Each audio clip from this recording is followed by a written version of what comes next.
आ जाएगा इसमें SC tax लगना ऐसी वो भी लगना चाहिए, लगेगा बिल्कुल। इधर अपने बात कर लेंगे अभी एससी के बाद स्टार्टिंग पहले वही रोशनी होगी ना, जब तक तो हो सकता पता भी ना हो। सब ट्रांसफर कर खींच लिया है बिल्कुल इसलिए तो कोई करवा लेगा।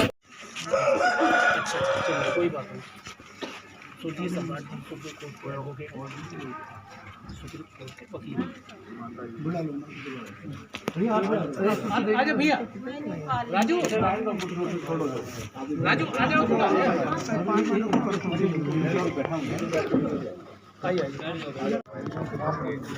कॉल किया तो उसमें से कुछ मृत्यु कॉल करके उनसे छानबीन की गई तो मालूम हुआ कि इनकी बॉडी जो है कहीं पे नजफगढ़ में नाली में उन्होंने देखा था। इस बात को उन्होंने कबूल किया। पुलिस ने बॉडी को निकाला है और अभी पूरी इन्वेस्टिगेशन चल रही है, लेकिन परिवार बहुत डरा हुआ है। परिवार सहमा हुआ है कि परिवार के होनहार बेटी थी, वो जो पढ़ लिख करके आगे बढ़ रही थी और पढ़ लिख करके वो सपना था, ड्रीम था कि अफसर बनूंगी, और ऐसे निर्दयी लोगों ने उसके साथ में जो भी कृत्य किया है ये निंदनीय है। और मैं तो कहूँगा पुलिस प्रशासन और सभी लोग इनको न्याय दिलाने का काम करें और हमारी पूरी पार्टी बहुजन समाज पार्टी के सभी कार्यकर्ता इस लड़ाई को लड़ने का भी काम करेंगे।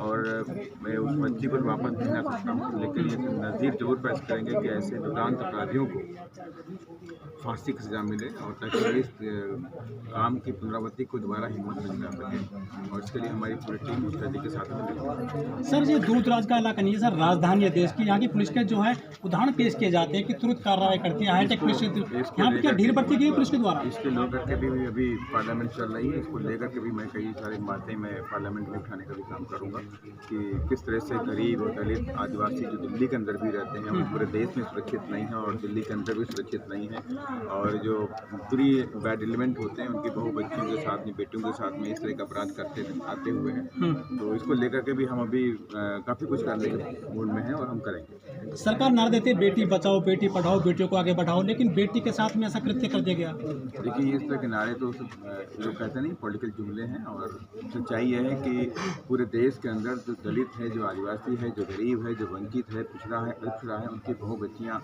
कहीं भी सुरक्षित नहीं है, किसी भी स्टेट के अंदर सुरक्षित नहीं है। तो ये सब जो जिनके नारे जुमले हैं सिर्फ वोटों की राजनीति करने के लिए करते हैं, लेकिन ये हमें समझना चाहिए कि हमारी और हमारी हितैषी पार्टी कौन है, हमारे लोग हितैषी कौन है, जो हमारे लिए काम कर रहे हैं, जो हमारे लिए सुख दर्द में खड़े हो रहे हैं, आखिर कौन ऐसे लोग हैं, तो उनके साथ में उनको भी मिलकर रहना चाहिए। और मैं ये कहूँगा मेरा कहना यही है कि जो मेरा जो वंचित समाज है, दबे कुचले और पिछड़े समाज के लोग हैं, उन्हें एक मुस्तैदी के साथ में एक साथ रहने की ज़रूरत है। और किसी भी बड़ी जो घटनाएं हैं तभी रुक सकती हैं जब वो अपने सत्ता के केंद्र में पहुंचेंगे, और बटने की ज़रूरत नहीं है अपने बाकी मैं क्या कहूँ, मेरे पास वर्ड नहीं है। जो ये घटना है मैंने सुनी है तो उसमें कोई पॉलिटिक्स वाली बात नहीं है, एक रियल घटना है कि एक बच्ची के साथ में निर्दयता की गई और उसकी डेड बॉडी को नाले में फेंका गया। मतलब पहले से प्लानिंग थी, जो भी ऐसा लगता है कि जिन लोगों ने कृत्य किया है वो अपराधी किस्म के लोग थे। ऐसे अपराधी किस्म के लोग दिल्ली के अंदर घूम रहे हैं और बॉडी किडनैप हो गई, लड़की किडनैप होने के बाद हत्या कर दी गई, उसके बाद डेड बॉडी मिली और उसके बाद ये सारा घटनाक्रम है। और क्या बताऊँ मैं, तो मोदी जी नारा दिए थे कि मेरे दलित भाइयों को मत मारो चाहे मुझे शूट कर दो, तो उसके बाद से दलितों पर अत्याचार बढ़े हैं। ये सब नारे हैं, नारों से कोई कुछ नहीं होने वाला है। मैं फिर कह रहा हूँ कि राजनीतिक सत्ता हाथ में लेनी जरूरी है। राजनीतिक सत्ता हाथ में नहीं आएगी तो ये अपराध नहीं रुकने वाले हैं, खास तौर से दलित पिछड़ा और आदिवासी और वंचित समाज के लोगों के साथ में नहीं रुकने वाले हैं। इसलिए इनको एक होना पड़ेगा, जगना पड़ेगा और सत्ता की चाबी हाथ में। पीड़ित परिवार कह रहा है कि हमें डर है, यहाँ पे डर के साए में। क्या मांग करिए आपने प्रशासन से? इसको लेकर के हम प्रशासन से बात करेंगे कि यहाँ पर कोई मुआवजे की बात की हो, इनको लेके जो भी सरकार का प्रोविजन है मुआवजे का वो दिलाने का काम करेंगे। और साथ ही यहाँ भी पुलिस के जो भी आला अधिकारी हैं उनसे बात करेंगे ताकि इनके परिवार को सुरक्षा मिल सके। सर बड़ा सवाल यह है कि लोग कहते हैं कि बीएसपी घटनास्थल पर नहीं जाती है या पीड़ित परिवार से नहीं मिलती है। इस बार आप खुद चलकर आए हैं 1.5 किलोमीटर। जहाँ भी मेरे को इतनी जानकारी मिलती है वहाँ मैं जाने का काम कर रहा हूँ। ठीक सर।